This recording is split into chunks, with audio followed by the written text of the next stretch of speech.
말씀은 데살로니가전서 1장 1절에서 3절 말씀입니다. 제가 한 번 더 봉독해 드리겠습니다.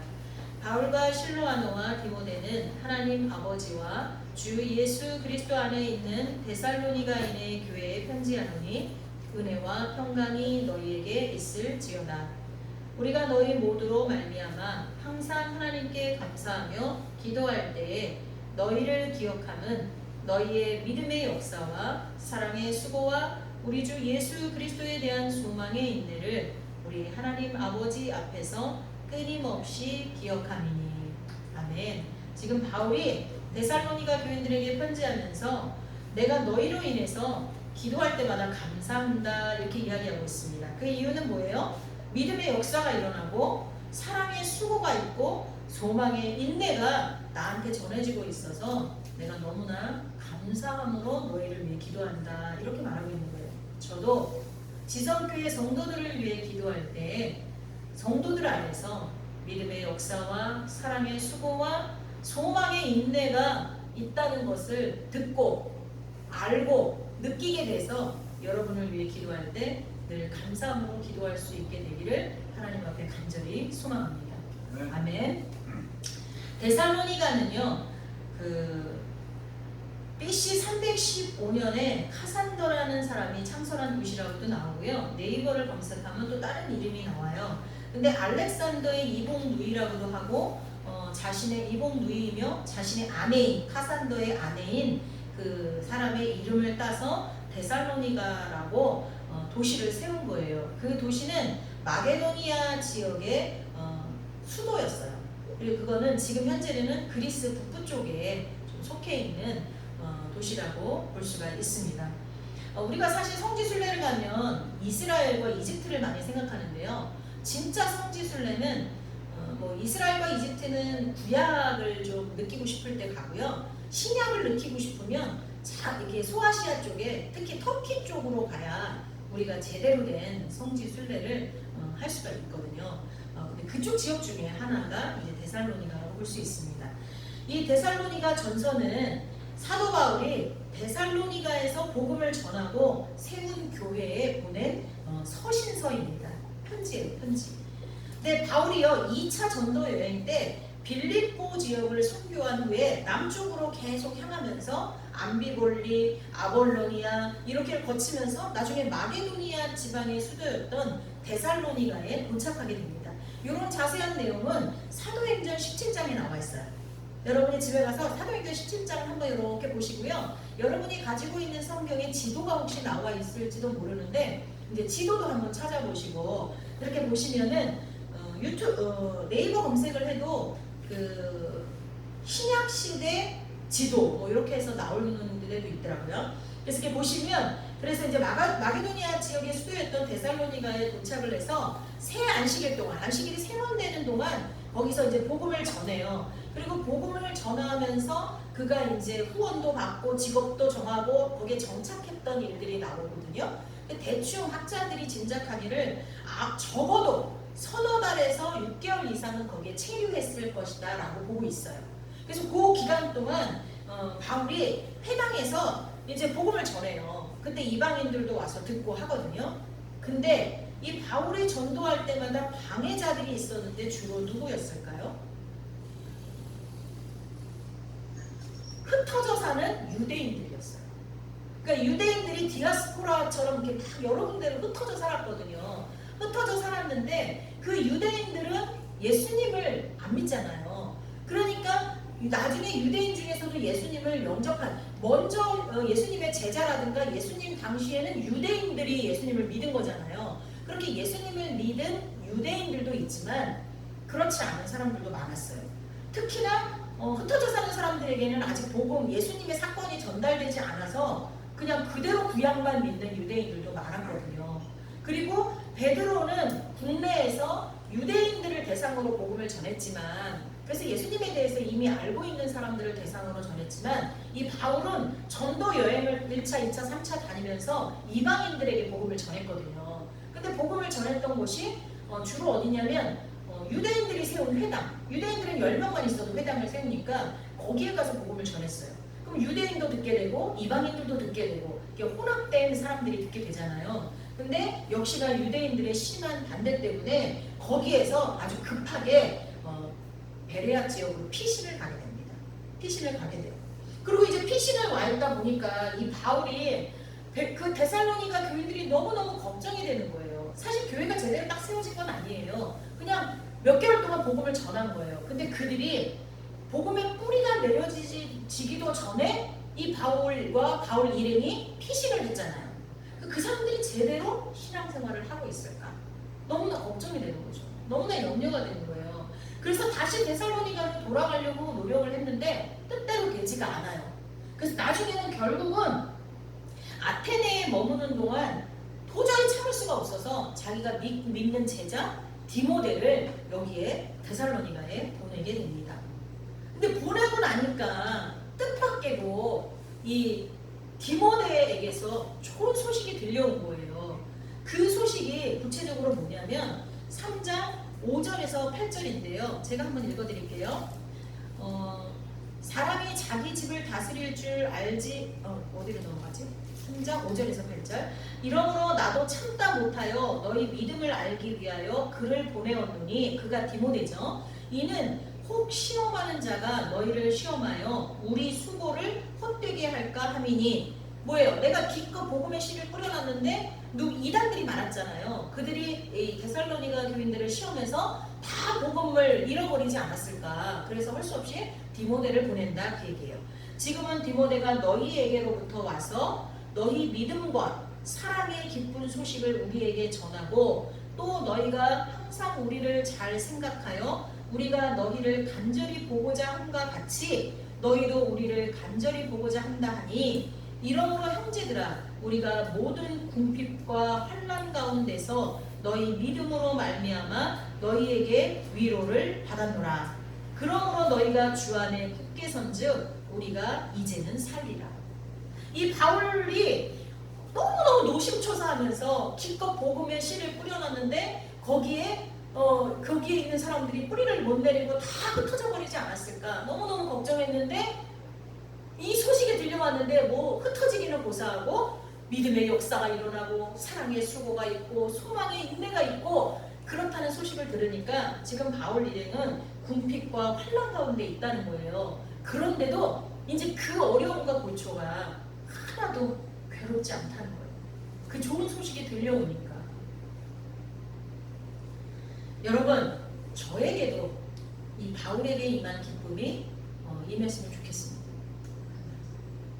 성경에 기록된 대로 바울이 염려하던 데살로니가 성도들에 대해서 안심을 하고 기뻐한 이유는 지금 읽었던 내용과 같이 뿌리 내리지 않았을 것 같은 그들의 믿음이 사랑의 수고와 소망의 인내로 나타나고 있다는 이유 때문이었습니다. 이는 바울만 기뻐한 것이 아니라 이것은 하나님의 기쁨이었습니다. 사실 복음의 씨를 뿌리는 건 우리가 하는 거지만 잘하게 하는 일은 누구예요? 하나님이시잖아요. 결론적으로 복음은 바울이 뿌렸지만 그들을 잘하게 한 건 누구셨어요? 하나님이셨잖아요. 그러니까 바울의 기쁨은 곧 하나님의 기쁨이었어요. 아까 우리가 특송할 때 아버지 하나님의 마음이 있는 곳에 내 마음이 있고 하나님의 눈이 가는 곳에 내 눈이 가기를 원한다 그랬는데, 지금 하나님께 기쁨이 되고 있는 것이 누구에게도? 바울에게도 기쁨이 되고 있는 것입니다. 때문에 우리는 데살로니가 성도들이 보인 그 믿음의 삶을 우리도 살아갈 필요가 있는 것입니다. 왜냐하면 데살로니가 교인이 보인 그 삶이 바로 하나님이 기뻐하시는 삶이기 때문입니다. 우리의 목자 되시는 예수 그리스도께서 기뻐하시는 삶의 모습이기 때문입니다. 바울은 데살로니가 전서를 통해서 하나님에 대한 믿음은 삶으로 드러나야 한다는 것을 우리에게 가르쳐주고 있습니다. 강조하고 있습니다. 우리는 하나님을 믿는다, 하나님을 사랑한다 하면서 우리의 삶은 그것을 증명하지 못할 때가 많이 있습니다. 여러분은 하나님을 사랑하는 것을 여러분의 삶으로 증명하고 계십니까? 여러분은 하나님을 믿는다는 것, 하나님이 세상을 창조하시고 나를 창조하시고 그 독생자 아들 예수 그리스도를 통하여 우리를 구원하시고 우리에게 영원한 생명을 주셨다는 그 사실, 그리고 지금도 내게 주신 사명을 내가 잘 감당할 수 있도록 성령을 통하여 우리에게 역사하고 계시다는 것을 여러분 믿으십니까? 그러면 그 믿음을 삶으로 증명하고 계십니까? 우리가 하나님을 정말로 사랑하고 믿는 그리스도인이라면 우리의 삶은 그에 어울리는 행위로 나타나야 될 것입니다. 옛날에 야고보서는 아주 지푸라기 복음이라고 해서 무시했어요. 그런데 나중에 그 야고보서를 이해하고 나니까 믿음을 강조한 로마서와 행위를 강조한 야고보가 동전의 양면처럼 짝이었다는 것을 우리는 알 수 있게 되었습니다. 행위가 없는 믿음은 뭐라고요? 행위가 없는 믿음은 가짜랍니다. 야고보 2장 14절에 내 형제들아 만일 사람이 믿음이 있노라 하고 행함이 없으면 무슨 유익이 있으리요? 그 믿음이 능히 자기를 구원하겠느냐? 구원할 수 있는 믿음이 아니라는 겁니다. 행함이 없으면 우리가 육신을 입고 살아가는 존재인 한 행위가 빠진 추상적인 믿음은 존재할 수 없기 때문입니다. 야고보 2장 17절에 이와 같이 행함이 없는 믿음은 그 자체가 죽은 것이다. 이렇게 정의하고 있습니다. 살아있는 믿음, 즉 하나님이 기뻐하시는 믿음은 히브리서 11장 6절에 나와 있듯이 믿음이 없이는 하나님을 기쁘시게 하지 못하나니 하나님을 기쁘시게 하는 살아있는 믿음은 행동을 취하는 믿음입니다. 그렇다면 어떤 행동이 하나님에 대한 믿음을 증명하는 행위일까요?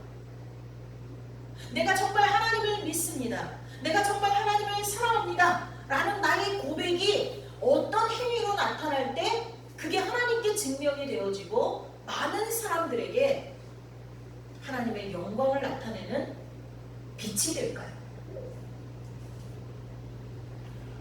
분명한 것은 하나님을 향한 올바른 믿음, 즉 살아있는 믿음 때문에 자연스레 나오는 행동은 세상이 감당할 수 없는 역사가 된다는 것입니다. 어떤 성도는 하나님에 대한 신실한 믿음으로 행하는 행동 그 자체가 하나님을 영화롭게 하고 또 하나님의 뜻을 대신하는 것이기에 세상의 역사를 움직이는 동력이 된다고 고백합니다. 그럼 하나님에 대한 믿음의 역사는 무엇일까요? 즉 하나님을 기쁘시게 하는 믿음은 뭘까요? 그것은 사랑에서 나오는 수고입니다. 사랑에서 나오는 수고. 하나님은 하나님을 사랑하라, 또 내 이웃을 내 몸과 같이 사랑하라고 우리에게 말씀하셨습니다. 이것이 곧 십계명이고 이것이 곧 하나님이 주신 모든 계명의 요약입니다. 사랑은 믿음과 같이 추상적인 것이 아닙니다. 머릿속 생각으로만 사랑하는 것이 아니고요. 마음에 품고만 있는 것이 사랑이 아니고요. 사랑하는 대상을 향해서 몸으로 수고하는 것이 사랑입니다. 하나님을 사랑하시면 저와 여러분의 몸으로 그걸 표현해야 돼요. 교회에 나와서 청소도 하고 또 거리를 다니면서 전도도 하고 시간을 정해놓고 기도도 하고 하나님의 말씀을 묵상하기도 하고 어려운 이웃들을 찾아가서 돌보기도 하고 땅끝까지 이르러 복음을 전하라고 했으니까 선교를 위해서 우리나라 밖으로 나아가 보기도 하고, 그리고 내가 있는 직장에서 다른 사람들 대신 내가 희생도 하고 내 몸으로 정말 내가 사랑하는 상대를 위해서, 타인을 위해서 수고해야 한다는 것입니다. 사랑하라고 했는데 그 사랑이 어떻게 행위로 나타나냐? 수고해야 돼요.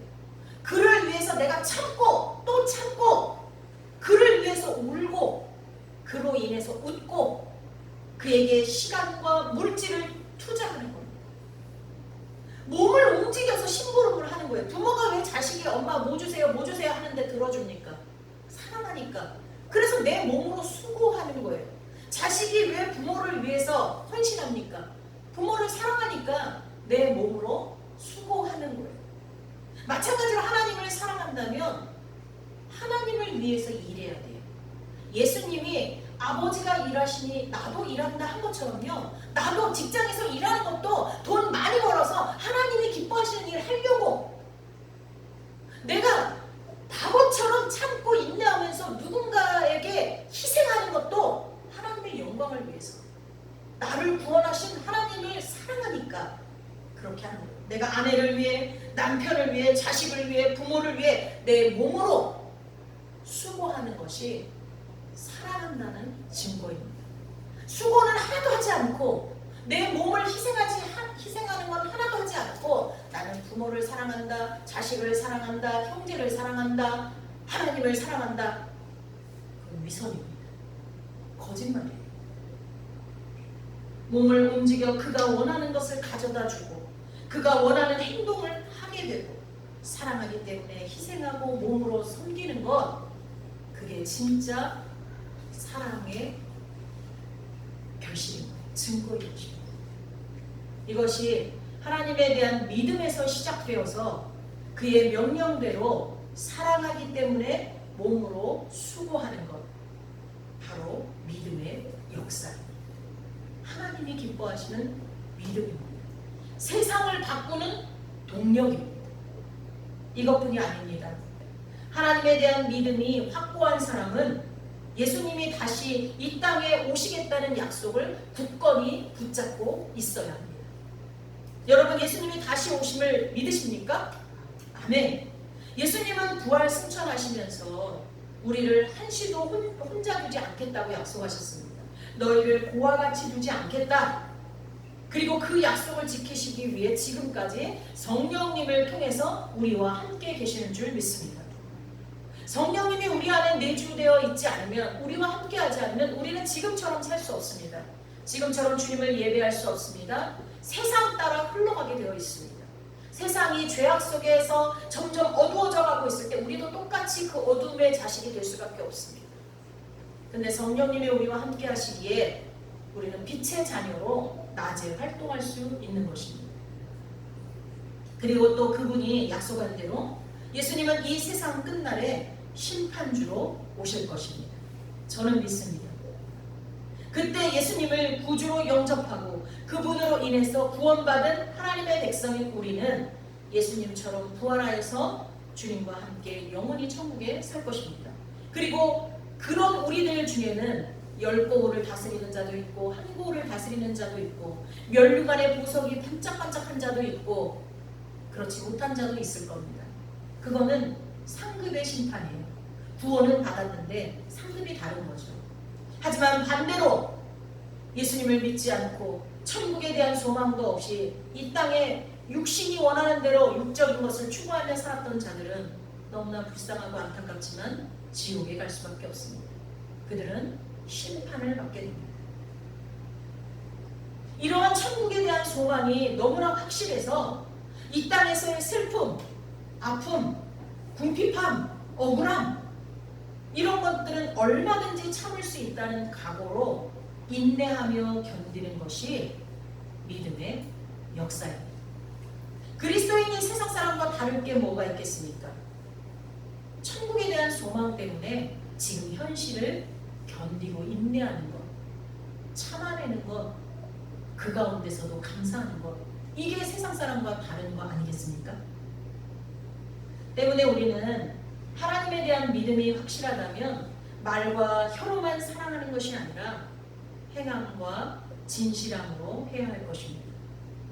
나아가서 다시 오실 주님에 대한 소망으로 숨막히고 괴로운 현실을 인내함으로 이겨내는 삶을 살아야 할 것입니다. 하나님을, 당신을 깊이 신뢰하고 당신을 인정하는 사람을 하나님 또한 인정하고 신뢰하신다고 말씀하십니다. 누가복음 12장 8절, 내가 또한 너희에게 말하노니 누구든지 사람 앞에서 나를 시인하면 인자도 하나님의 사자들 앞에서 그를 시인할 것이요. 또 하나님은 말씀하십니다. 누구든지 요한복음 4장 15절 누구든지 예수를 하나님의 아들이라 시인하면 하나님이 그의 안에 거하시고 그도 하나님 안에 거하느니라. 하나가 돼서 같이 계시겠다고 합니다.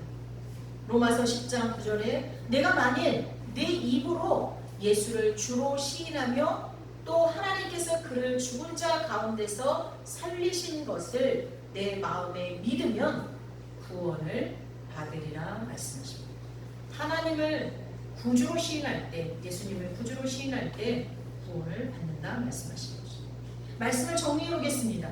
하나님이 기뻐하시는 믿음, 하나님의 뜻이 성취되는 믿음의 역사는 하나님의 명령에 순종하며 서로 사랑하되 말과 생각으로만 하는 것이 아니라 사랑하기 때문에 그 대상을 향해 몸으로 수고하는 것입니다.